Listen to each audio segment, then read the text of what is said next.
bad things, fine as hell, thick as fuck, oh my god, that's my baby, Caroline. Hello everyone, what's good, what's poppin'? Welcome back to my channel. It's your girl Caroline, that's me. And welcome to another fun, riveting, and exciting start to finish wig install. Except today we're going to be a little bit chill. This is like a little wig install and chill session, okay?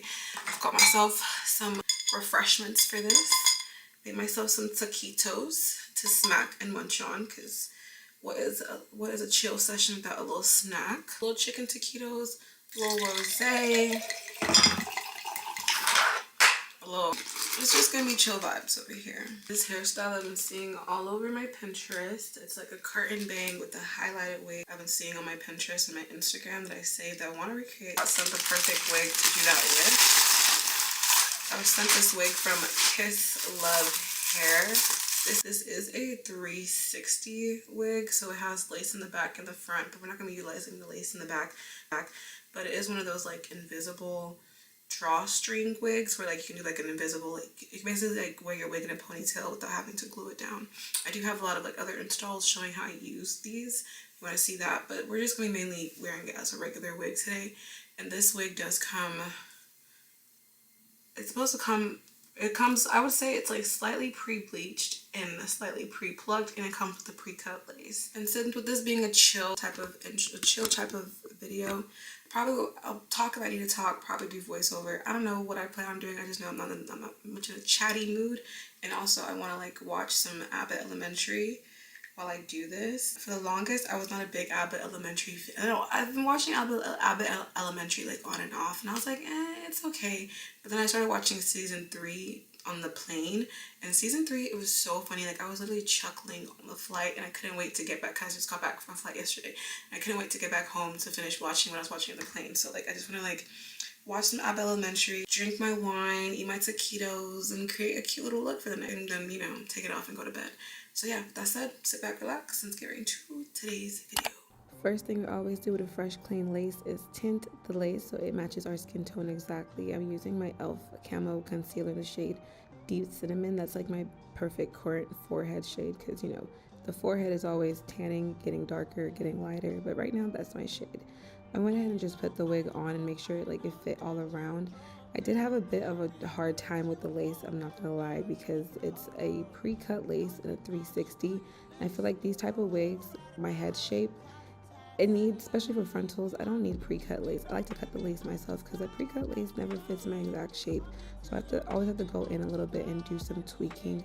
So I'm just going in around and, you know, tracing out the excess lace around my ears, so that way it can like sit nicely around my ears. You're not supposed to have lace hanging over your ears. It's just not gonna like lay flat. Now that I have a nice and good fit all around, it's time for us to get into the laying. To lay the lace, I'm using the Kiss Colors spray in the level 7. This is like the medium to heavy hold. This is a glueless adhesive, and all I have to do is just like, it's kind of like a reinstall. All I do is just spray everywhere underneath. Make sure I use my fingers to like thin it out evenly.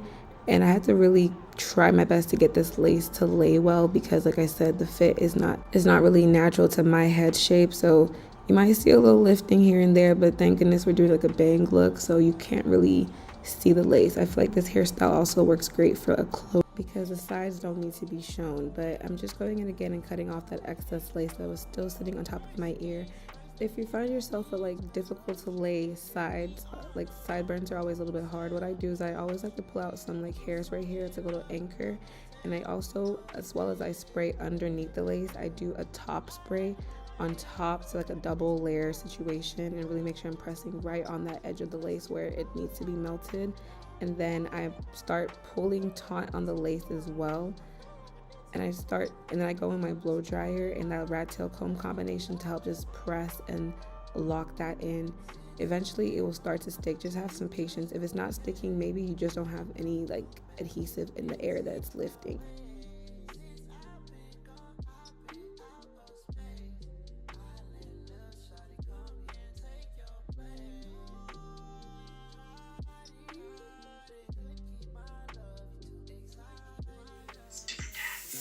Sunday besides lasagna, you know I had handle everything for Mother's Day. And the only reason I'm letting you bring the lasagna... If either of you have a hankering afterwards for bottomless mimosas, I will be at Mother's Day, which is a theme drag brunch over at Rubenstein's celebrating all of our mothers. Oh, I wish I could, kid, but I'm going to my mom. You two have different dads? Of course they do. You thought that high difference they had the same father? Janae's dad is probably Kevin Hart or something. Sure. I mean, that'd be crazy if my dad come Madison Square Garden for a comedy show. Wait, you're not being not losing our house, Pete. My cousin Billy just got out. Now for the styling, I started off by just molding the way I wanted the hair to fall in my face with the hot comb. So I had to really look at the Pinterest inspo really closely, because it's all in the details to get it to fall in your face, right? I realized the roots are going upwards still. It looks like a bang coming all the way down flat, but it's not. The roots are still going upwards away from your face. And for the area that's going to be kind of like the curtain bang, I have it coming down at an angle.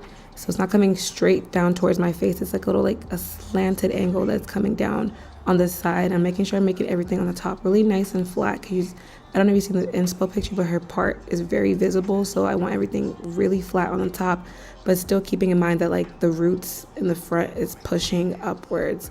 I then part out the smallest amount. I realized her bangs were very thin. So I pull out the smallest amount of hair, going in a little triangle where the middle part starts, and use the hot comb to just push those pieces forward. And I like to press them down together so I make sure it's even. So definitely have your satin scarf or elastic band on for this, or you're gonna end up burning your forehead. This is kind of the shape that we're going for. It's a very light bang. It's still the middle part, but it's almost coming in a bang. To cut down the curtain bang area, I'm using some razors. I feel like razors just get a better cut when it comes to layered looks like this. I started off really long by cutting on my chin, and then I just started using her facial features again. I'm trying to recreate this. I look at the features as a landmark. Okay, I realized the first piece of bang started around her nose. So I'm okay, I'm going to cut around my nose for the shortest pieces. The next layer starts around her chin, collarbone.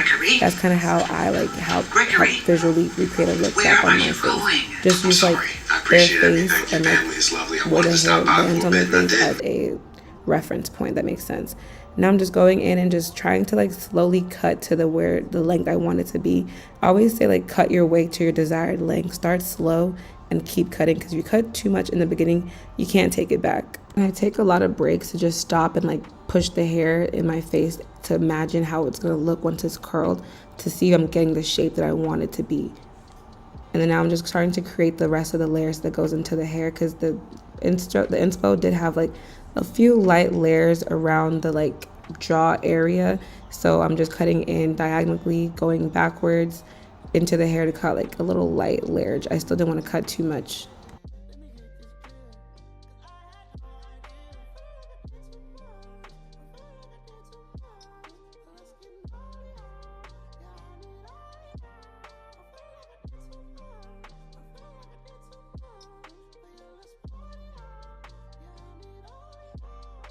Also keep in mind that the hair is going to be curled, so you have to imagine that the hair is going to be a little bit shorter once it's curled. So that's the same reason why I keep the layers a little bit long in the initial cut. I added some styling serum into the hair, the Garnier Fructis Sleek and Shine, to just help give their hair some shine and keep it nice and sleek. I went ahead and just cut off the ends, because I'm a fan of thick ends. I don't like thin ends, just to save the length.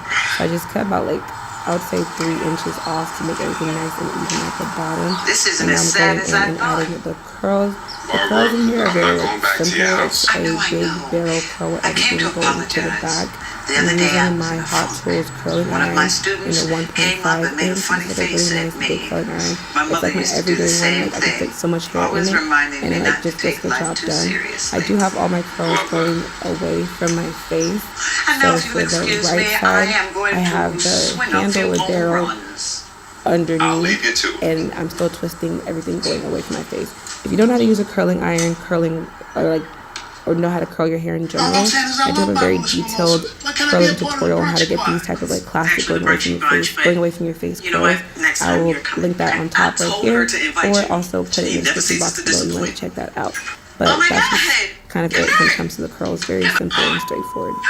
I do apologize for a lot of these clips around here being out of focus. I was so chill and just enjoying the show, enjoying my wine, you know, vibing, that I wasn't even looking at the camera. I kind of really forgot for a second that I was filming, because there's not, a lot of times when I film, I'm always talking, and here I was just like vibing and, you know, so I didn't notice that the camera was out of focus, but I do apologize for that. But hopefully y'all know, like, visually y'all can make it through.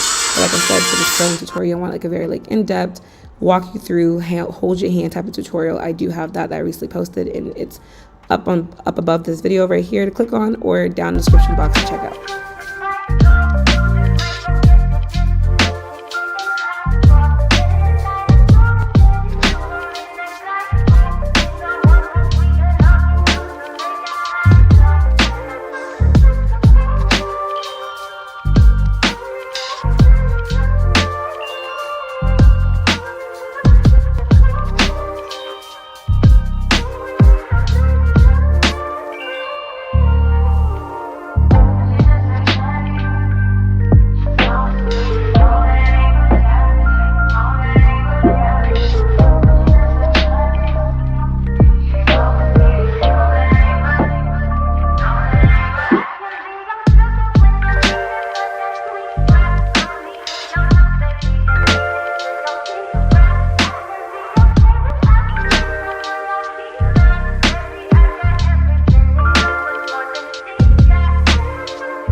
bit, drop it. It's gonna look a little funny, but I just see how I can just use my finger to twist it one way